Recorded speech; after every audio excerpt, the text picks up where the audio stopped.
Please briefly introduce yourself. Um, so I was born and raised in Germany. I'm married and have two sons. I have a financial business background, studied in Germany, and later graduated from London Business School with an MBA. I've worked abroad quite a while, a couple of years in Brazil and a couple of years in the States.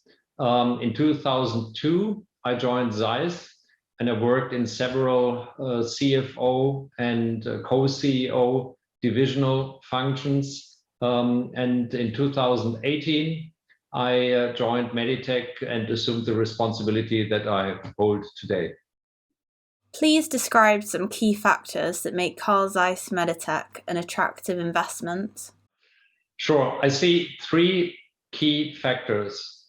Number one, it's demographics, meaning that the world population is growing, and with the growing population, the demand for medical vision correction is growing, both among younger as well as older people. The second factor is that the medical market is driven by innovation. And innovation is a core competence of Zeiss ever since the company was founded 175 years ago. So we have a track record of innovation and creating gold standards. And third, I would consider that our unique mix between devices and consumables makes Carl Zeiss Meditec a very resilient company. And we have seen that actually proven during the pandemic, where our financial performance on average was much better than that of our competitors. Who is your parent company and what's the relationship with them? Yeah, sure. The Carl Zeiss Group is our owner. It's a 100% foundation, basically 175 years active in optoelectronics and optomechanics. The Carl Zeiss Group consists of four business divisions, Carl Zeiss Meditec being one of them. The others are active in the semiconductor industry, in industry, quality and research.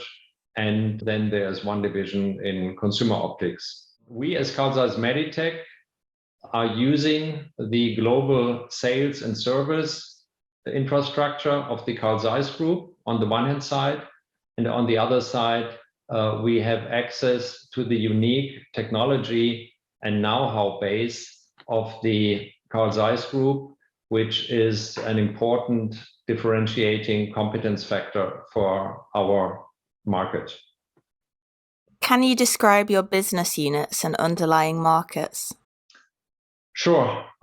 We have two strategic business units, one being the microsurgical business and the other one, the ophthalmic business unit. The ratio of revenue between the two of them is roughly 25% microsurgery, 75% ophthalmic.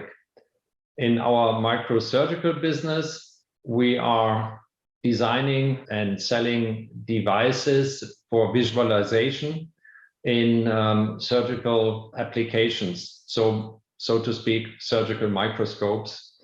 And in that market, we are offering solutions, for example, neurosurgery, tumor surgery, dental applications, to just mention a few of them. Our customers here are mainly hospitals that are using such devices in operating rooms. The second division, ophthalmic, is more complex. It holds a portfolio of both devices and consumables. And here we are especially offering solutions in the field of cataract, glaucoma, and optical diagnostics. We are, with some of our technologies, like our refractive lasers, clear global market leaders. In other fields of the business, like our intraocular lenses, we are among the most important market incumbents. What are growth drivers in ophthalmic surgery? Mega trends are, on the one hand side, an increasing number of myopic patients, especially in the Asia Pacific area. And that explains the success that we have, especially with our refractive laser solutions that we sell in high volumes, both in China and South Korea. Another trend is the ever-increasing number of people who are diagnosed with cataract. Cataract being the single most often conducted surgical procedure globally. For this specific procedure, we are offering an entire workflow. I'd say these are two of the key mega trends to mention. Can you talk about the opportunity you see in digitalization? Yeah, sure. I'm happy to do that.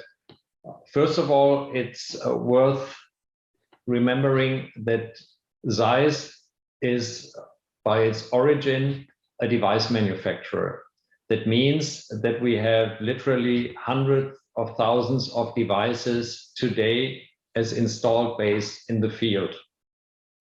With the digitalization, in the first step, we can connect those devices, and after we have connected them, we can make the data that is today locally stored on those devices and make them more accessible and exploit value out of the data access. Just imagine that you can use the images that you have taken as a surgeon over the population of your patients and do statistical analyses with them, or you enhance the diagnostics in your clinic with artificial intelligence, or you use the data for peer consultation. All of this will be made possible with our healthcare data platform and will create unique selling opportunity for us and a differentiation potential that our other competitors do not own. What's the competitive landscape like by market and segments? So first of all, in general, in those markets that we are active, we are typically among the market leaders. And let's go through that step by step. In microsurgery, we are clearly a market leader, dominating with a market share of well above 60%. The other market incumbents are, for example, Leica Microsystems, which is owned by the Danaher Group, and then followed by a couple of smaller players.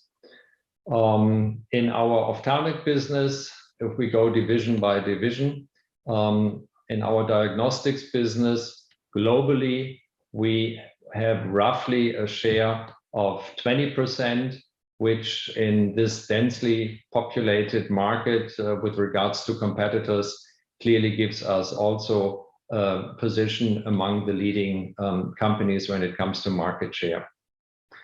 In our refractive laser vision correction business, we clearly have global leadership with roughly 30% of all the annual procedures being performed. And there we should mention companies like Alcon, J&J being among the other players, but with some distance to our position. Last but not least, in the surgical business, where we, for example, have our intraocular lens business, there we are a smaller player compared to the clearly leading number one being Alcon, but we probably account with our market share for a position being third or fourth among all players. Can you describe your key geographic exposures or your portfolio by region? Yeah, absolutely. I think we should start with the biggest region, and that is Asia Pacific. In the Asia Pacific area, we are roughly making 40 to 45% of our total revenue. We have a very strong position in China, South Korea, but also in Japan, Southeast Asia. Here we clearly benefit from our strong position with our consumables, especially in the refractive and the surgical business. When we talk about Europe and the Americas, then you could say that this is basically evenly distributed, the remainder of the roughly 55% of our business. So both of them probably accounting for 27-28% of our revenues. In Europe, we have a pretty broad presence with our device and our consumable portfolio, whereas in the United States, we have mainly a strong position with our devices. We just, in the recent years, have started to develop our refractive laser business and are at this very moment entering the market with our intraocular lenses. What are the opportunities and risks in China? Yeah, absolutely. First of all, we have to understand that, especially in the Asia-Pacific area, the rate of people being diagnosed with myopia is significantly higher than in other regions in the world. That means for our business that the demand for the laser vision correction, our SMILE business, is growing basically year by year with double-digit growth rates. And we are benefiting from a very dominant position in this market with our offering. That explains especially why, first of all, we have such a high percentage of our total group revenue coming from that area. The other growth opportunity is, as I mentioned before, the cataract business, which also with the aging population in China is significantly increasing the demand for such procedures, and with this, the consumption of intraocular lenses, where we have with our very innovative portfolio in intraocular lenses, so standard, but also multifocal and trifocal lenses, strong position, which is growing over the last years quite significantly. When we talk about risks, then I think it is no news that the regulation in China is getting increasingly stricter. We also understand that the trade war between China and the US can potentially negatively affect the business for international European companies like us. So we have to keep an eye on that ever-increasing regulation.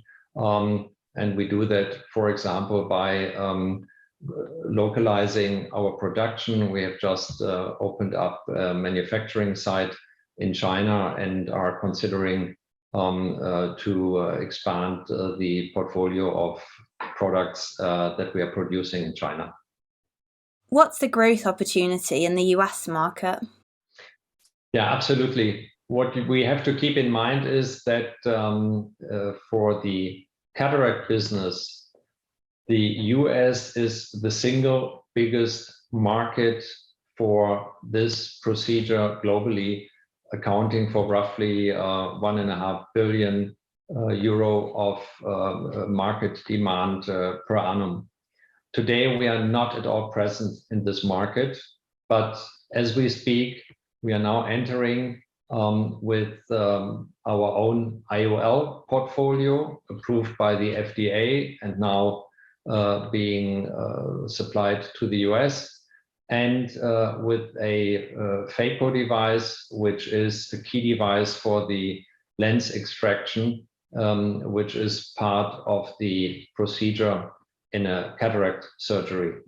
With this, we have now a complete portfolio end-to-end, from diagnostics to the consumables that we can offer in the US market, and which is absolutely differentiating us from all our competitors. So having access to this huge market is clearly a good opportunity for a continued growth in the next years. On top of it, as I mentioned before, with our Smile business, we have seen lately a good increase of this procedure in the total laser vision correction market in the US. We are increasing our installed base, and we track the consumption of the consumables for these procedures and can see that we are actually reaching a double-digit market share in this market, which is also meaningful in its size. What are the M&A opportunities in your sector?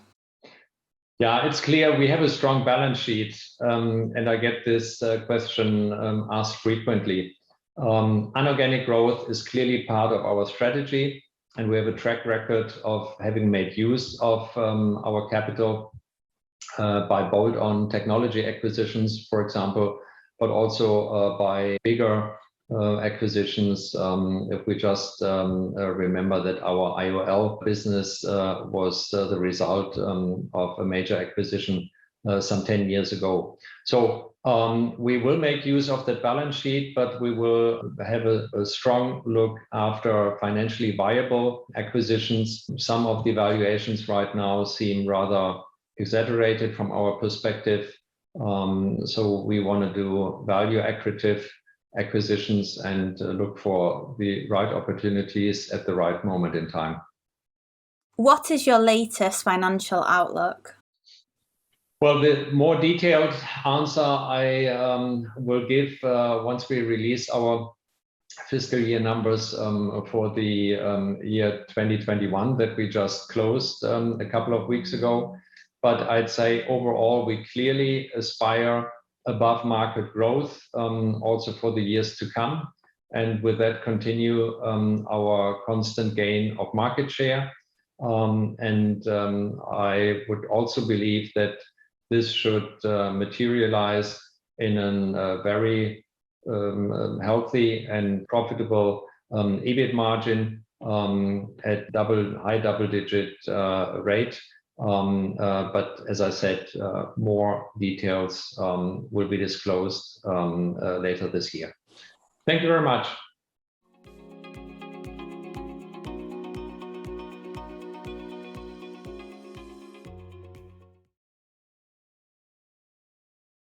Hi there, since you watched this company video until the end, I'm guessing you liked the video.